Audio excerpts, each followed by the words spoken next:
Hello again, everybody. Welcome to another edition of the 80-60 rule, or 80-61 rule. No, 81-60 rule. I'm Mark, I'm 60, and this is who? Hello, everyone. I'm Greg, and I'm 81. But well, let's say we're the 80-60 guys. All right. Right. Okay. All right. How you doing, Greg? How you been? All right. Fine. Look at us. And I've got you've got Cubby Blue on, I've got Philly Red on to switch things up. Right. It says Athens 2004, the Olympics. I still keep it. You know. All right. Worth that it might be worth something. No, probably not. What's worth for me? I remember that's when my family was in Greece and I was here. You know. Oh, okay. All right. Yeah. All right. Cool. All right. What's going on? Have a lot of different things today, this week. Just different things I saw in the paper, and I thought that you would be interested. Did you know we could have a drug shortage in the United States? A drug shortage. It's drugs for rationally to critically ill. What is happening? Hundreds of drugs are on the list of medications in short supply in the U.S. as officials grapple with an opaque, sometimes interrupted supply chain, quality, financial issues that are leading to manufacturing shutdowns. What would that happen? Can you believe it? I remember to see that you can't get the drugs. I take a lot of drugs. I think you can tell me the way I act, right? Right. Well, I was going to say, why don't you call them prescriptions? That's right. You're right. No, well, that's what it says here. Drug shortages. Yeah, prescribed drugs. Yeah, maybe they should stop doing so many commercials and focus more on the production of them, right? Yeah. Seems like every other commercial is a new drug with some sort of weird pronunciation and a cute song going with it or whatever. Maybe cut back on that and start the assembly line up on them. See, it says hospitals are scouring shelves for supplies of a drug that reverses lead poisoning and for a sterile fluid needed to stop the heart for bypass surgery. So one thing is people can knock the drug companies and all that, but there's some drugs that people would not be alive if it wasn't for some of these drugs. Oh, sure. Absolutely. Unbelievable. You know, whatever you say, you gotta laud them for what, now the cost is another thing, but right, the cost is another thing. But I mean, if you look at the life expectancy, what year were you born? I can't do the math. 42. 42. Do you know what the life expectancy was when you were born? No. Ballpark? I have no idea. Alexa.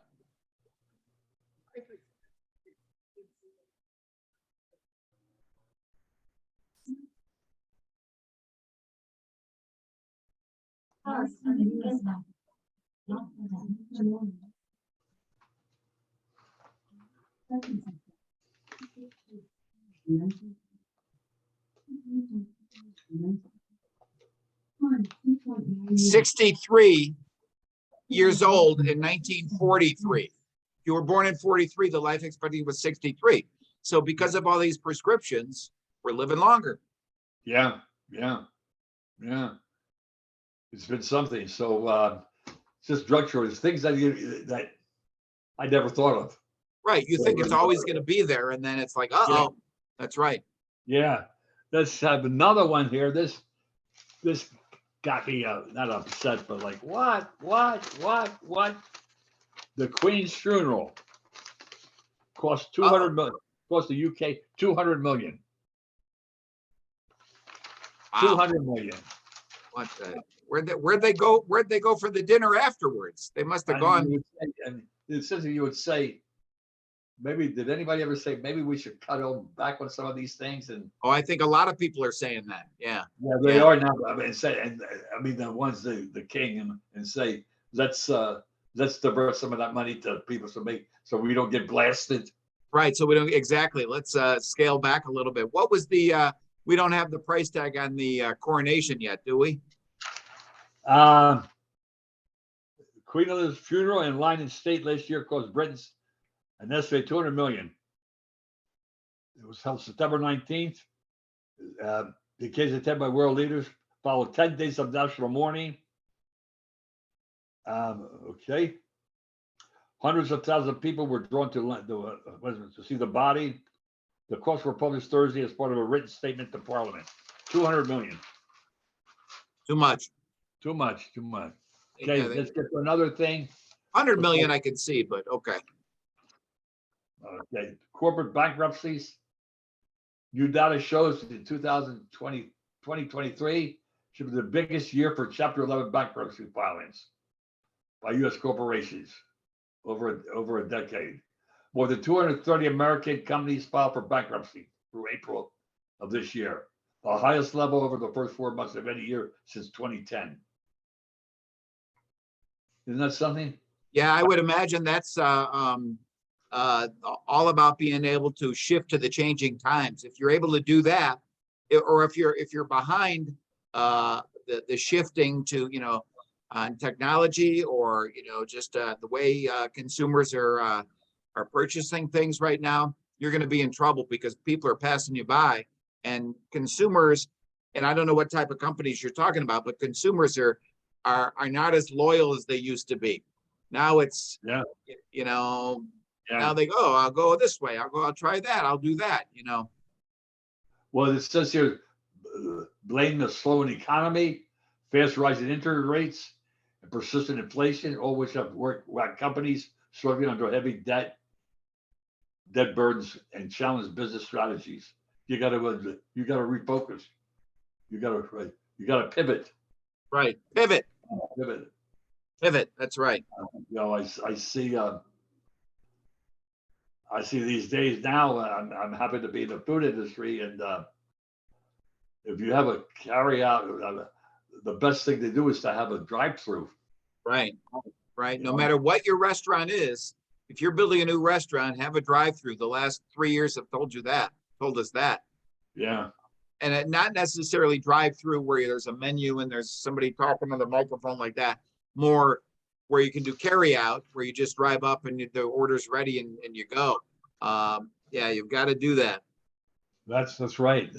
Another thing here, I thought this was interesting. Crime doesn't pay. Crime doesn't pay. All right. Okay? All right. I know everyone knows that.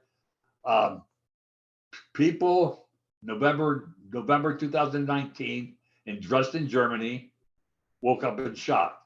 Overnight robbers had stolen $100 million jewelry collection from the city's historic Green Vault, a set of basement suites in a castle that is now part of a museum. $100 million. 5 men stole $500 million, right? Jewel heist. In 2019.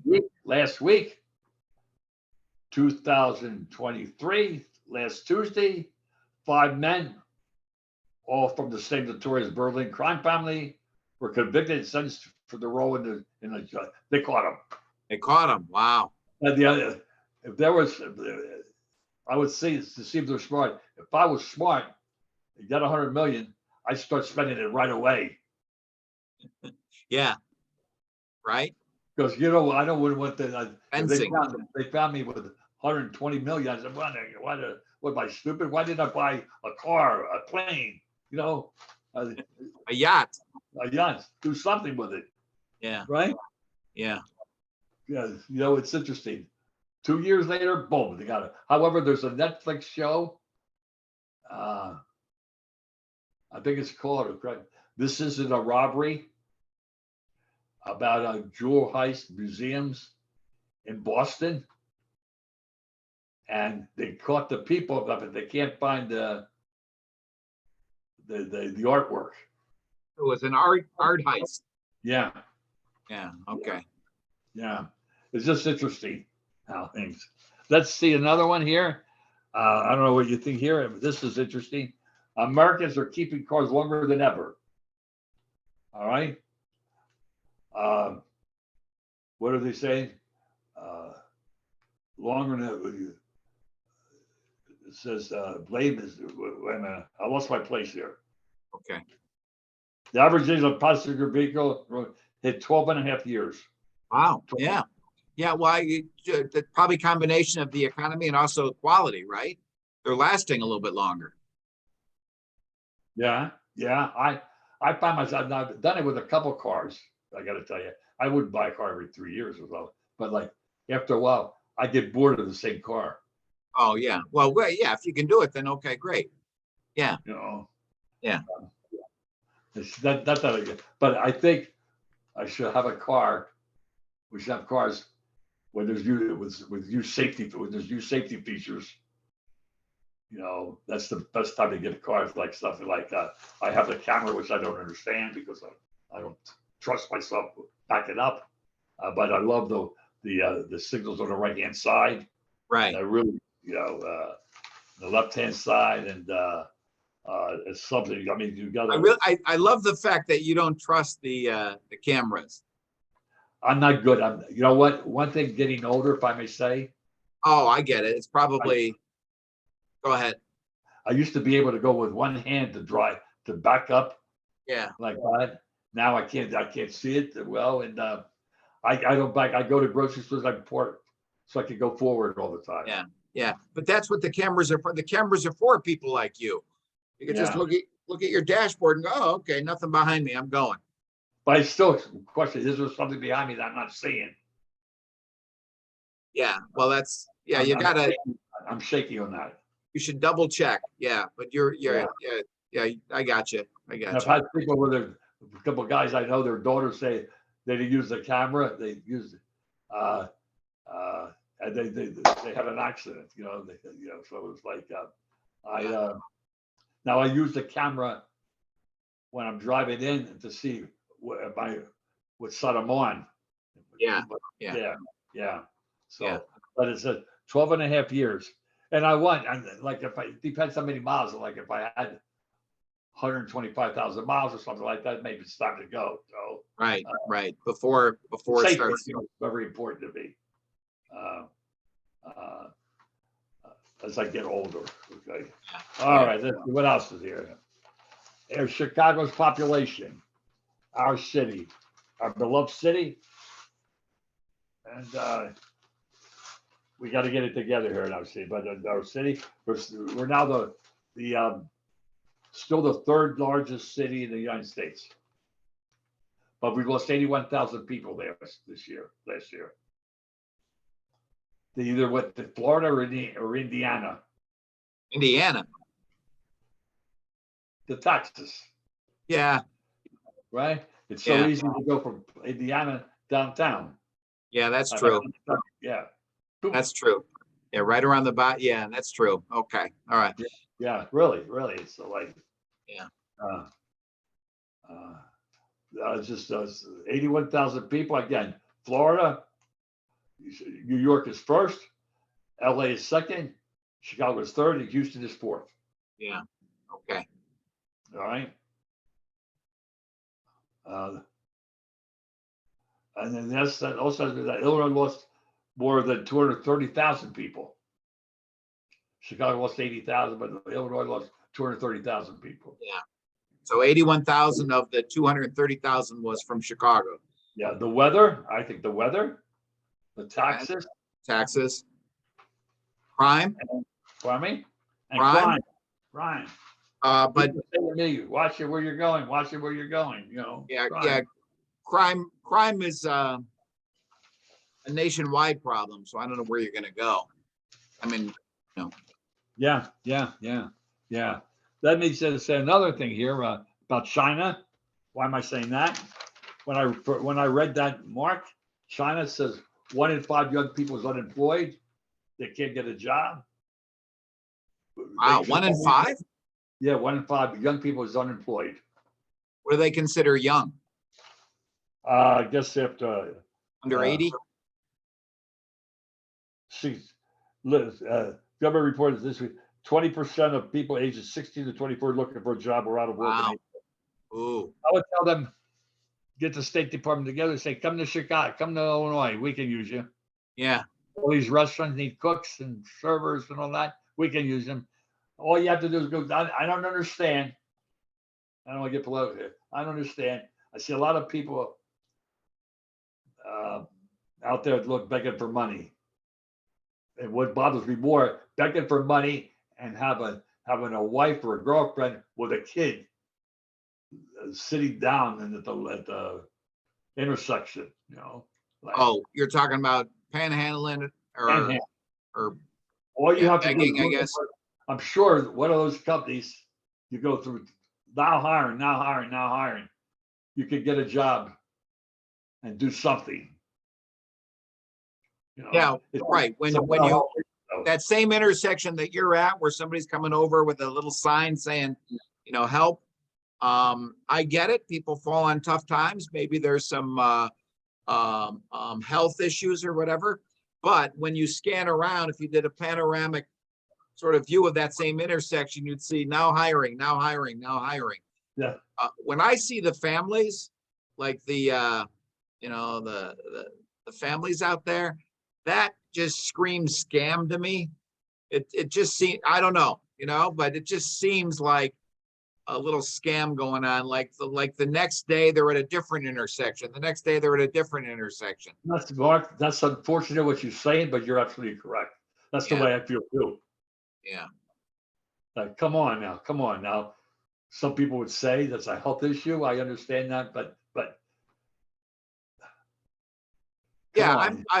I get it. I get it. Health issue or unforeseen circumstances. I certainly understand that. But when the family's out there, I kind of like, okay, all right, what are you doing? What, Yeah. Yeah. I feel like I've done that to do that sometime to see what I could get, just to see as a study. Maybe one day be like in a t-shirt, another day be in a suit. Oh yeah, okay. Maybe something. Yeah, one of those. Just to see, Yeah. But when I see a little kid, the kid might be like 2 years old, they're on the grass with the woman. What are you doing? You Right. both have to be out there. So you're both the way. I'm sure you go to a church somehow or a synagogue. Somebody would say, "Let me see where I can help you here. Let me call somebody."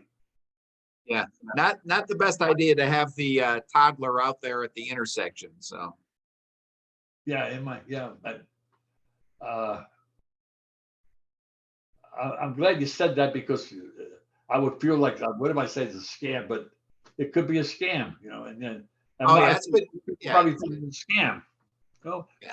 The same person all the time, every day. What is it? Your job? Well, why did you pick that intersection? Right.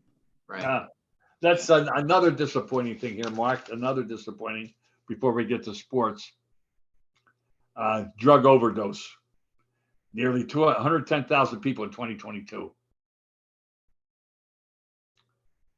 The preliminary count was only slightly higher than the figures in 2020, which was 109,000. All right. It increased from roughly 17% in 2021 and 30% in 2022, 2020. That was the increase. Yeah. Okay. Yeah. Well, I've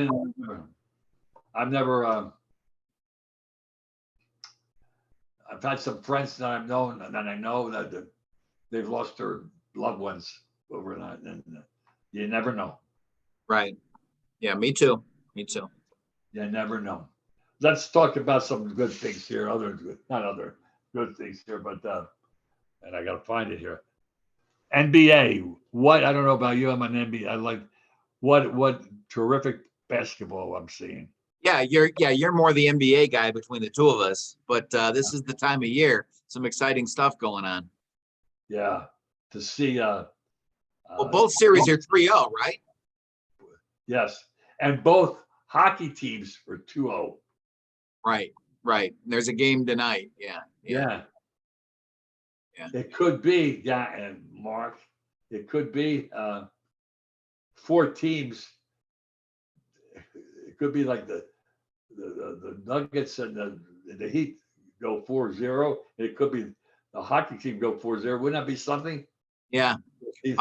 Well, think about this because Florida's in it in hockey down in Miami. So and they've got the Heat in it. So that could be a little title town action here with those two. And people that are hockey fans tell me that the Panthers, right? The Panthers were Panthers. they weren't good last year. All of a sudden, boom! They're saying, "Boy, they're the ones to beat." Yeah, they're playing really good. They're playing, really, really good. So I would say they're the ones to beat. Yeah, definitely. It's kind of I always like it when there's one of the original six teams in the hockey finals. But with it being Florida and Carolina, and then Vegas and Dallas don't have that. So it's a little bit like I don't want to say lackluster, but I always like it when there's a little bit of history that they can look at in the finals there. But time marches on, so this is good for those franchises. Yeah, you know what I don't understand, Mark? I don't understand like in baseball. Your Cubs beat my Phillies Friday night, like 10-1. The next game, my Phillies beat your Cubs 12-3. What? Like, oh my gosh, like it's like one day, the next day, one day they can't hit, the other day they're hitting home runs all over. Yeah, I think it's the other. I mean, I think they can always hit unless the pitcher's on. If the pitcher's got some amazing stuff, then you're going to be the team that scores one or two. That was happening with Justin Steele, the Cubs. He was gone. Who? Justin Steele, is that his name? The Cubs pitcher. Steele. Yeah, he did a great job. Yeah. But you get that in basketball. The Celtics blew out the Sixers by 30 points. The Heat just blew them out by 30 points, which is another question, another point. You're the coach of the NBA team. You're losing by 25. Do you pull your first string? So you were going to say, do you pull the goalie? Do you pull, if you're losing 25, how much time left? Fourth quarter, 8 minutes to go, 7 minutes to go. No, that's enough time to make a run. And I don't know if you're going to win, but you got to make a run. You can't throw in the towel. Would you? He did. The coach did yesterday with about 5 minutes to go. He pulled them. Yeah, unless he's trying to make a statement, going, I have no faith in you guys. Under 5 minutes is a little bit different if that's the scoring difference, but NBA, man, they can make that up and get hot for 2-3 minute stretch, a couple of defensive stops and a couple of threes. I see the coach. He's telling me we don't have a chance. And others, I don't know why. I don't know if you make them play to see what you're doing, or have them stew about it in the bench. I don't know. I don't know what's the right thing to do. Yeah. Well, there's circumstances, so All right. Another thing here is, let's go to the guy I really enjoy him, Jim Brown. Jim Brown, the great Jim Brown. Yeah. He had 85, and I enjoyed watching him in Dirty Dozen. Oh yeah, he was great in the Dirty Dozen. That's yeah. That's must see. If you're flipping through and you see the Dirty Dozen, you got to stop on that one. That's a great movie. Yeah, exactly. Yeah. That one and the what's it called? The Great Escape. That one too. I don't remember that. That's when they tunneled out or whatever. Didn't they build a tunnel to get out? Great Escape. Yeah. Yeah. Here's Jim Brown, 3 MVP awards. And this one, I think, another thing, in 8 years, he never missed a game. Yeah. He was good. He was before my time, but what's nice about that is then he became a civil rights activist. Really committed to what was right in the world, and sharing his voice, in a strong way. What's nice, I guess, is that he lived to such a nice old age because of we always talk about the brain disorders and everything with football, concussions and everything. It's nice to see that he was, I guess, able to elude that for the most part, suffering, Yeah. And what he did too, what I liked here, his average of 104.3 rushing yards a game is still a record. Wow, 143. Yeah. Yeah. That tells you how dominant he was, man. And what I like too is like, I like to see a running back.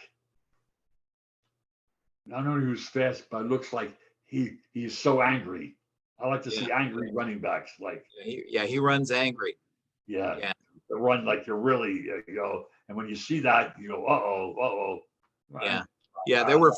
There, as you're coming up to tackle him, you're a little bit, this is going to hurt.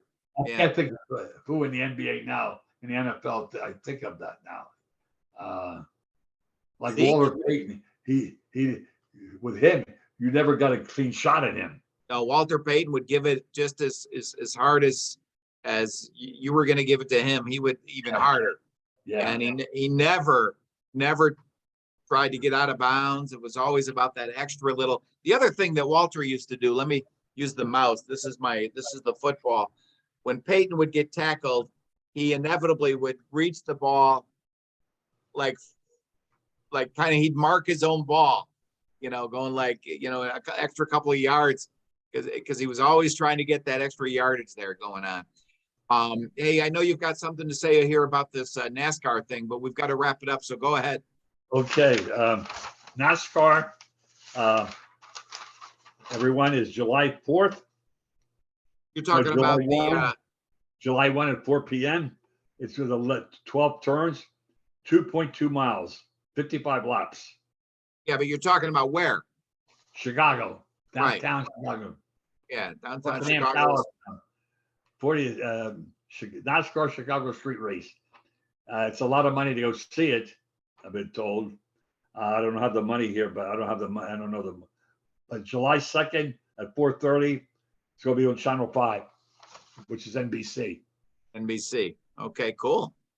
Our viewers, those of you know, Chicago's a beautiful city with the lake shore, the lake, the Lakeshore Boulevard goes all the way from Hyde Park, Lakeshore Drive, Chicago is, all the way to the North Shore. What a ride, what a beautiful city. But they're not doing that though, right? They're doing right at the lakefront. They're doing 2.2 miles, 12 turns. All right, cool. All right, that'll be interesting to see how they do that in a downtown urban area to create a track like that. Won't be the first time they've done similar things, but this will be interesting. All right, Greg. Good conversation today. Good conversation. I'm anxious to see how they lay out that track. I'm going to Google it when we hang up here to see an overhead thing of what the track is going to look like. But anyway, all right. Always nice talking to you. Thank you out there for watching us. We really appreciate it. Thank you. All right. We'll talk to you next time. Thank you.